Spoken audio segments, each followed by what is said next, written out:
বাংলাদেশ সরকারের সরকারি বাসভবন গণভবনকে এবার সিদ্ধান্ত নেওয়া হয়েছে জাদুঘর করার এবং যে জুলাই গণ অভ্যুত্থান স্মৃতি জাদুঘর নামকরণ করা হবে এবং এই বিষয়ে আজকে অন্তর্বর্তী সরকারের যে উপদেষ্টা পরিষদের যে বৈঠক সেই বৈঠকে সিদ্ধান্ত নেওয়া হয়েছে এবং এমনটাই আজকে সন্ধ্যায় ফরেন সার্ভিস একাডেমিতে জানানো হয়েছে এবং যুব ক্রীড়া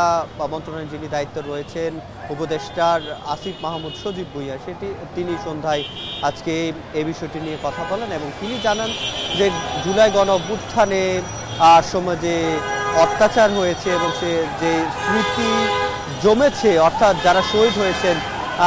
তাদের যে স্মৃতি রক্ষার্থে এটিকে জাদুঘর করা হবে এবং গণভবন 5 তারিখে গণ অভ্যুত্থানের পর মানুষ যেভাবে এটিকে রেখেছে অর্থাৎ এখন গণভবনের অবস্থা যেটি ঠিক সেরকমই রাখা হবে বলে তিনি জানিয়েছেন এবং সেই সাথে গণভবনকে গণমানুষের করার যে একটি বিষয় সেটির জন্য এই উদ্যোগ এবং শহীদদের স্মৃতি রক্ষার্থে এবং ফ্যাসিবাদী যে সরকার ব্যবস্থা ছিল তখন যে অত্যাচার অবিচার হয়েছে তাদের দাবি সেগুলোকে যাতে স্মৃতি রক্ষার্থে সেগুলোকে সংরক্ষণ এখানেই করা হবে এবং গণভবন সকলের জন্য উন্মুক্ত করে দেওয়া হবে যেহেতু জাদুঘর করা হচ্ছে সেক্ষেত্রে সকলেই সেখানে যেতে পারবেন এবং এই বিষয়টি নিয়ে যেহেতু অন্তর্বর্তী সরকারের উপদেষ্টা পরিষদে ইতিমধ্যে সিদ্ধান্ত নেওয়া হয়েছে এবং সেখানে উপদেষ্টা পরিষদের প্রধান যিনি উপদেষ্টা ডক্টর মোহাম্মদ ইউনূস তিনিও ছিলেন তো সেক্ষেত্রে আসিফ মাহমুদ যেটি জানিয়েছে যে এটি খুব দ্রুতই এ নিয়ে কাজ শুরু করবে তার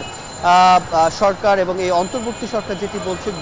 জুলাই এবং আগস্টের যে গণ অভ্যুত্থান এই সময় ইতিমধ্যে সরকারি হিসাবে প্রায় 700 জন মানুষ শহীদ হয়েছেন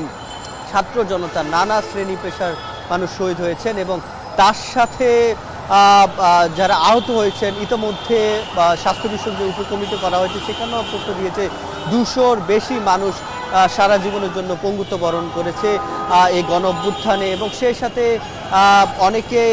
আহত হয়েছেন প্রায় 18,000 মানুষ ছাত্র জনতা যারা এখানে আহত হয়ে হাসপাতালে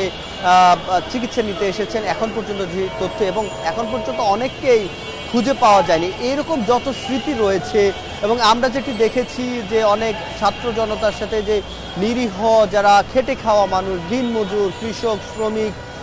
তারাও নিহত হয়েছেন তাদের পরিবারের পাশে অন্তর্বর্তী সরকার থাকবেন এবং সেই সাথে তারা বলছেন তাদের স্মৃতি রক্ষার্থে এবং শহীদদের স্মৃতি রক্ষার্থে এবং এই যে গণমানুষের যে গণ আন্দোলন থেকে কোটা সংস্কার থেকে শুরু করে জুলাইয়ের শুরু থেকে মধ্য জুলাই উত্তাল জুলাই থেকে আগস্টের 5 তারিখ পর্যন্ত গণ অভ্যুত্থানে যত স্মৃতি জমেছে সেই স্মৃতিগুলো রক্ষার্থে এবং শহীদদের স্মৃতি রক্ষার্থে গণভবনকে গণ অভ্যুত্থানের স্মৃতি জাদুঘর হিসাবে ইতিমধ্যে কাজ শুরু করবে তারা বলেছেন এবং যেহেতু সিদ্ধান্ত হয়েছে সেক্ষেত্রে তারা খুব দ্রুতই কাজ শুরু করবেন এবং সজীব ভুঁইয়া অর্থাৎ আসিফ মাহমুদ সজীব ভুঁইয়া যিনি যুব ক্রীড়া মন্ত্রণালয়ের দায়িত্বে আছেন তিনি ফরেন সার্ভিস একাডেমিতে সাংবাদিকদের সাথে এই কথা বলেন ইতিমধ্যে এবং তার সরকার সেই কাজটি শুরু করবে এবং তারা যেটি বলছে আজকে জানেন শহীদি যে মার্চ সেটিও হয়েছে এবং সেখানে 5 দফা দেওয়া হয়েছে সেখানের এক দফা এটি ছিল যে গণভবনকে জাদুঘর হিসাবে ঘোষণা দেওয়া হবে তো এই ছিল আমার কাছে গণভবনকে জাদুঘর ঘোষণার বিষয়ে সব শেষ।